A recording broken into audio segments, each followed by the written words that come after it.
गांव के लोग अक्सर एक कहानी सुनाया करते थे। भूत बीड़ी मांगता है।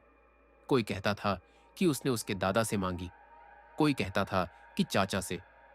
पर यह सिर्फ अफवाह नहीं थी, यह कहानी थी उसके दादा की। बात है काफी पुराने समय की, जब सड़कें पक्की नहीं होती थी। रात में जंगल जिंदा सा लगता था और साइकिल ही सबसे बड़ी सवारी मानी जाती थी। उस रात भी कुछ ऐसा ही हुआ। उसके दादा गांव से काम निपटाकर रात के अंधेरे में साइकिल से घर लौट रहे थे। गांव से पहले एक पुराना पुल पड़ता था। पुल से पहले घना जंगल और जंगल में ऐसी खामोशी जो कानों को चुभने लगती है। रात ठंडी थी। आसमान में आधा चांद चमक रहा था। दादा बीड़ी सुलगाए आराम आराम से साइकिल चला रहे थे। अचानक उन्हें महसूस हुआ कि साइकिल कुछ भारी होती जा रही है। पहले उन्होंने सोचा शायद तेज हवा है या फिर थकान का असर। लेकिन जैसे जैसे वे पैडल मारते गए, साइकिल और भारी होती चली गई। आखिरकार उन्होंने हिम्मत करके थोड़ा सा गर्दन घुमाकर पीछे देखा और उसी पल उनके शरीर में जैसे जान जम गई। साइकिल के पीछे एक आदमी बैठा था।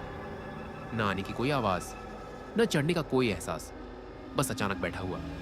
सफेद कपड़े, चेहरा आधा अंधेरे में और आंखें पूरी तरह बेजान।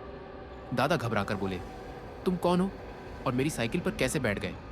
वह आदमी धीमे स्वर में बोला, बस मुझे थोड़ा आगे तक छोड़ देना। उसकी आवाज में ऐसी ठंडक थी जैसे जमीन के नीचे से आ रही हो।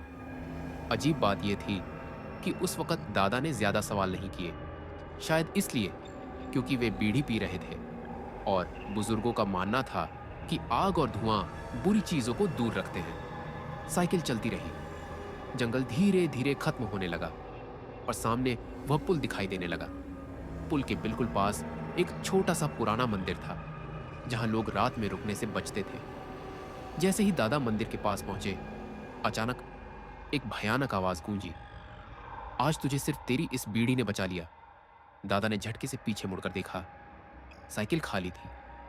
वह आदमी कहीं नहीं था, न जंगल में, न पुल पर, न पीछे सड़क पर। उसी पल दादा समझ गए कि जो उनके साथ था वह इंसान नहीं था।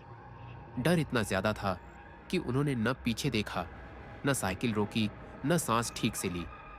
पूरी ताकत से पैडल मारे और सीधे घर पहुंचकर दरवाजा बंद कर लिया। उस रात के बाद दादा ने कभी उस जंगल वाले रास्ते से रात में सफर नहीं किया।